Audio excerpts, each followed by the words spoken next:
నందీశ్వరుల పాదయాత్ర నాగర్ కర్నూలు జిల్లా అచ్చంపేట సమీపంలోని నల్లమలకు చేరుకుంది. నారాయణపేట నుండి 6వ తేదీన బయలుదేరి 10వ తేదీ సాయంత్రం నల్లమలకు చేరుకున్న నందీశ్వరుల పాదయాత్ర 12వ తేదీ సాయంత్రం వరకు శ్రీశైలం చేరుకుంటామని శివస్వామి లింగప్ప మీడియాకు తెలిపారు. శివయ్యకు మొక్కు తీర్చాలని ఎద్దుల బండితో పాదయాత్ర చేపట్టాను అంటున్న భక్తుడు తాను ఈ 19 సంవత్సరాల నుండి పాదయాత్ర చేస్తున్నట్టు వెల్లడించారు. ఇప్పటికీ ఎద్దులతో నందీశ్వరులతో పాదయాత్ర చేస్తున్నట్టు తెలిపారు. ఇప్పటి వరకు మాకు ఎలాంటి సమస్య రాలేదన్నారు. నందీశ్వరుల పాదయాత్రకు అపురూపమైన స్పందన లభిస్తోంది. రోడ్డు మీద వెళ్లే భక్తులు నందీశ్వరులను దర్శించుకుని సెల్ఫీ ఫోటోలు దిగుతున్నారు. పాలెం దగ్గర ఇక నిన్న నైట్ ఏమో ఇక్కడ మన జిందికుంట దగ్గర అనుకున్నాం. ఇప్పుడు డైరెక్ట్ అవతల మంగనూరు పోవాలనుకున్నాం స్వామి. ఇప్పటికి 4వ రోజు స్వామి, ఇది 5వ రోజు. నేను ఒక రైతును స్వామి.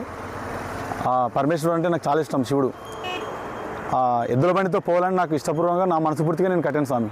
ఎవరు నాకు చెప్పలేదు కట్టమని, నా ఇష్టపూర్వకం నేను కట్టాను దాన్ని. ఎద్దులతో సహా నేను కూడా నడుచుకుంటూ వెళ్తున్నాను స్వామి.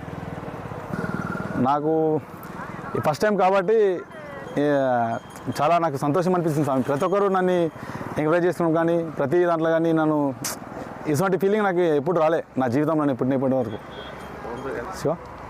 శివనే ఆ పరమేశ్వరుని దయ వల్ల క్షేమంగా ఆనుంటి నారాయణపేట నుండి ఇక్కడ వరకు క్షేమంగా వచ్చాను శివ.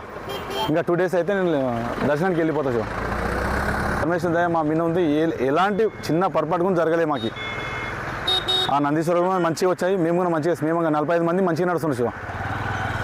ఏమి ఇబ్బంది లేదు శివ, మాకు ఎటువంటి ఇబ్బంది లేదు అనుకున్నాం స్వామి. ఇక ఉదయం లేచి 1 రూపాయలు తీసుకుని నైట్ వరకు దోమలపేట పోవాలనుకున్నాం, రేపు సాయంత్రం వరకు.